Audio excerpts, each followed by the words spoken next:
5 months ago, our loft shell was finally completed, and we were left with a giant hole where our attic used to be, and just 4 new windows.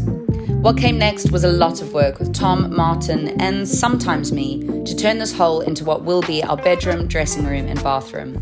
We did everything ourselves, from building the internal walls, installing the floors, hanging the plasterboard, installing the lights, and all of the plumbing. It has been a ton of work and definitely the steepest learning curve I think I've ever been on, but we are now so excited to have the very first room in the house complete, the bathroom. Today I'll be walking you through the process, telling you our biggest mistakes and top tips for your own renovation, and showing you the grand reveal, as well as where everything is from and how much it cost. I hope you enjoy, and if you do want to stick around for future room reveals, please do not forget to subscribe.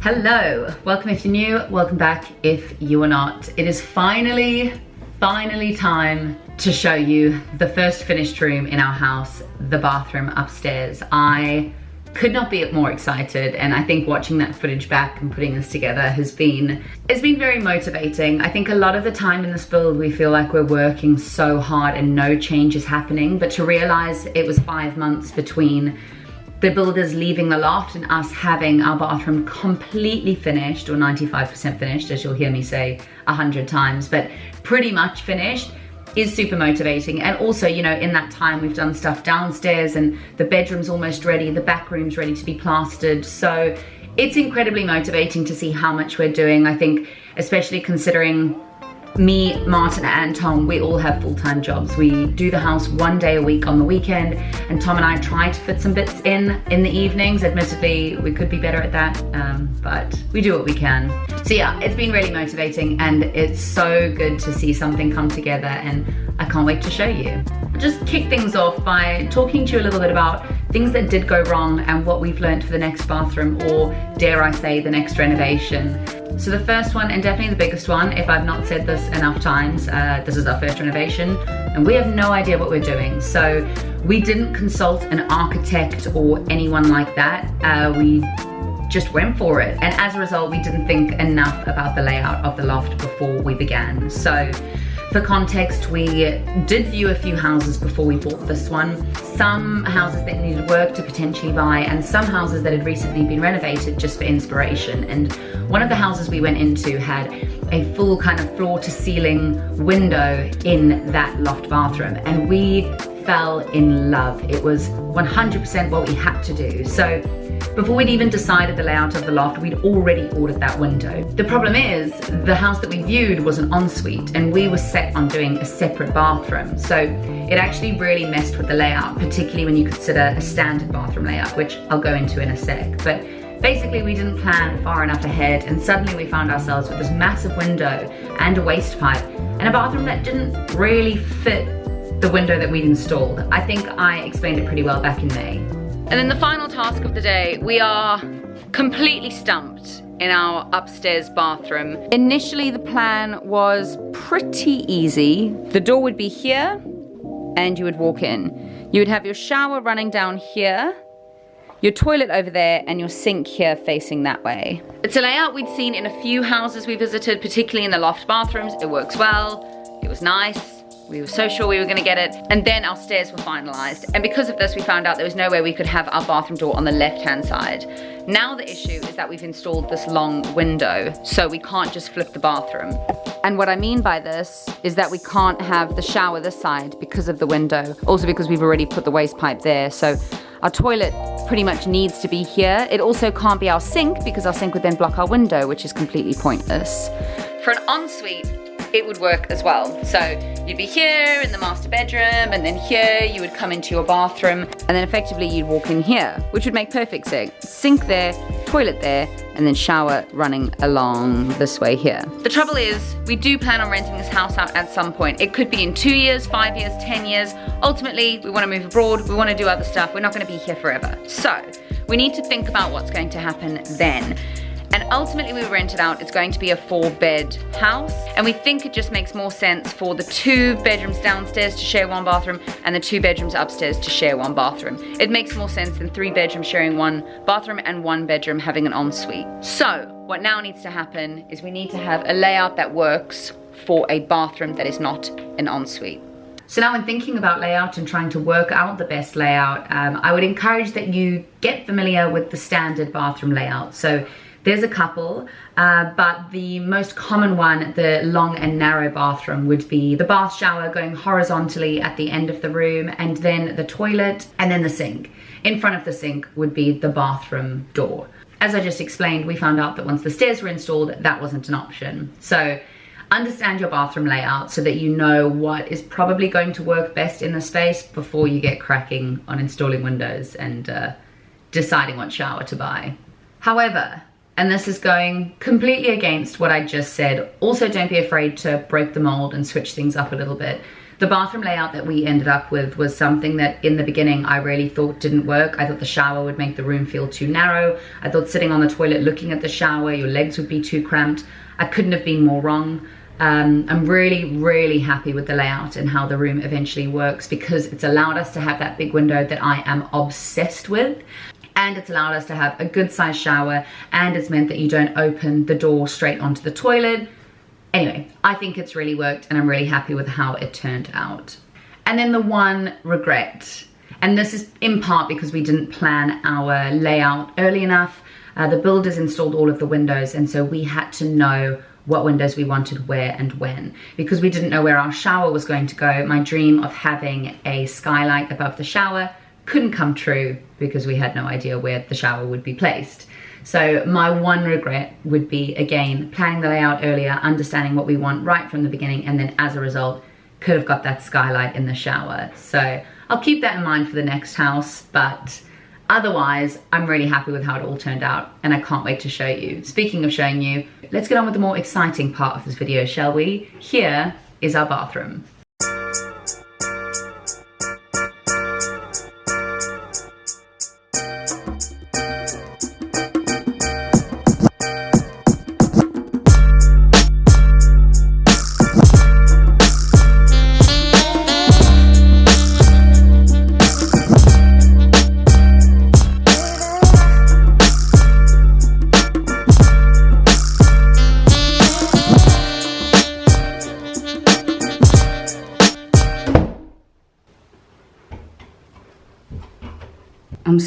I've just locked myself in the bathroom.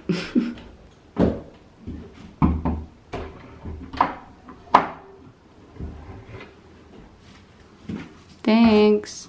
So let me take you around. I will just show you where everything's from, what we were thinking while we were doing it, some mistakes we made along the way. But if you've got any questions at the end of it, please do feel free to comment down below, or any advice as to how we can do things better or improve in the next bathroom, let me know as well. But let's get the tour on, shall we? And also, if you're nosy like me, I will do a full cost breakdown of all the materials, where we got everything from, how much it'll cost, and I'll have links in the description below of where you can grab all of the same stuff if you see anything you like. Okay, now time for the tour. So let's just start as we walk in, shall we? Firstly, that bath mat is not staying, it's just an old one, but we've got such dirty feet when we finish the house that we're just going to use that until most of the house is done. But the tiles, you've heard me talk about 1,000 times before. These are from Tile Giant. I was obsessed with them. They're super textured. You can literally feel and see how many lines and veins run through it. And the thing I loved about it the most is that it is a super gray, but it also has a bunch of yellows and some greeny undertones, just that circle there and there and there, which you might be able to see, which I think link the vanity in perfectly, but we'll talk about that in a sec. Going back here, the door is just a standard Wix door. We got the one with 2 panels, just the one panel there, the other panel there. For some reason, doors with 3 panels, that tiny panel on top, I hate. I have no idea why, but we went with that, just a very exciting Wix door. And the paint is just the Dulux Brilliant White Sandalwood whatever paint, I'll link it below. Black radiator here, this is from Screwfix. To be honest, the reason we got it was because it was the cheapest one by far. But yeah, really happy with that. I think with all the black taps and everything, it looks beautiful. Then to the back of the room. So the vanity is a Rack Joy vanity. It retails for £220 without the sink. It usually comes with an inset sink. So 220 just for the vanity. We found it on Facebook Marketplace for £80. Absolute steal. It was the exact one I had my eye on anyway.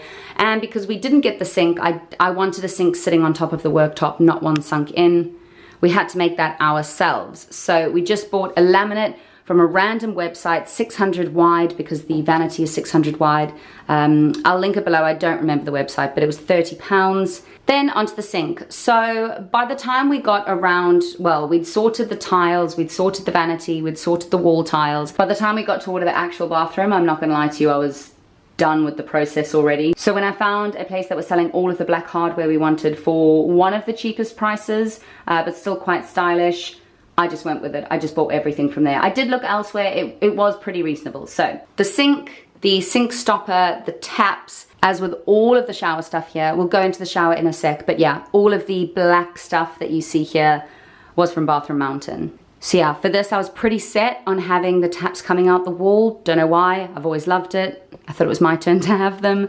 And so that's what we got. The vanity is brilliant. It stores so much stuff. This is the stuff that we use every day or, you know, once a month.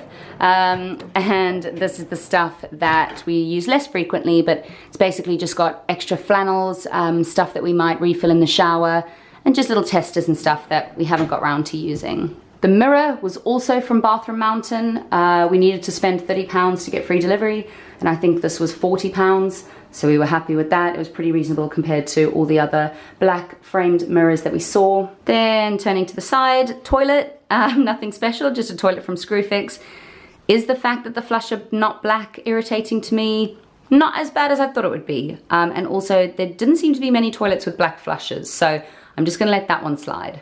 And then you can see the tiles here. They're kind of a hexagon, but also a rectangle. I don't really know what you would call them or what they are, but they are from Tile Giant. I could not be happier with our child choice, and I could not be happier with the color of grouting we went for, which is just white. I think the shape is so cool that the white grouting makes it really subtle, and the tile kind of speaks for itself rather than a darker grouting, which I think would distract your eye from the other things I want you to focus on, like the vanity and the texture of the floor. Then if you make your way down from the toilet here, you can see where that 5% unfinished comes from. So we basically just need a box in the toilet, which we will do. I've just got all of our cleaning products and the toilet brush hidden away so that you don't actually see it, but it is there for when it's time to clean.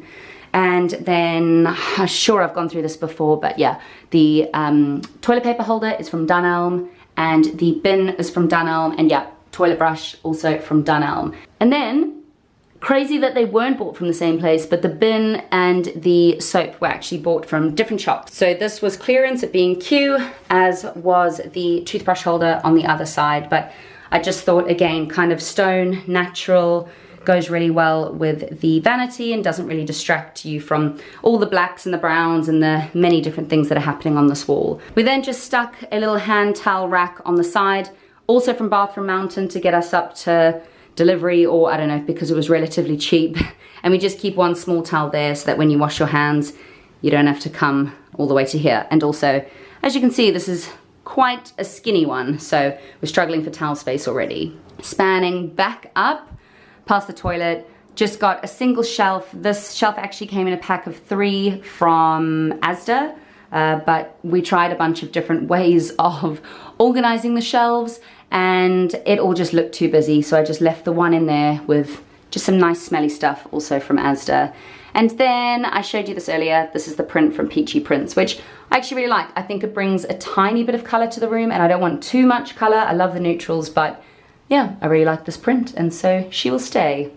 And finally, the shower. So the entire shower is done with the tile that I showed earlier. I'm obsessed with it, I love it. And then we also did do an inset inside the shower, which honestly, best decision so far. We're still deciding whether we want to paint it so it has a black frame. Let me know in the comments below. Now you've seen the whole bathroom, would you do it or would you keep it white? I can't make up my mind, so some help would be greatly appreciated. And as I said earlier, all of the taps, we've got the waterfall tap, which is also connected to the handheld tap, and the faucet, or whatever that's called, over there. But yeah, that is basically it. We just keep the little squeegee down there because, oh my god, cleaning all of this glass is proving to be a bit of a mission.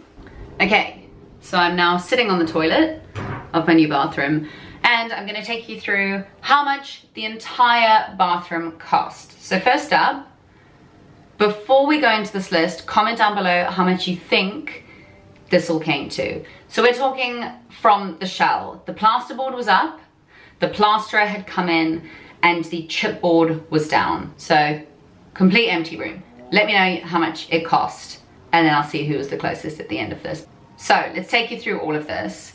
First up, the radiator. I'm rounding everything up to the nearest pound just for simplicity. The radiator was £44, the valves were £28, toilet £125, vanity unit £80, the laminate £38. Then the stuff from Bathroom Mountain. So the black shower enclosure, £280, the bamboo drawer divider, £5 each, £10 for two. The black towel ring, £20. I cannot believe I spent £20 on that, but anyway. The basin, £60. The basin waste, £15. The waterfall shower and the hand shower, £160. The mirror, £49.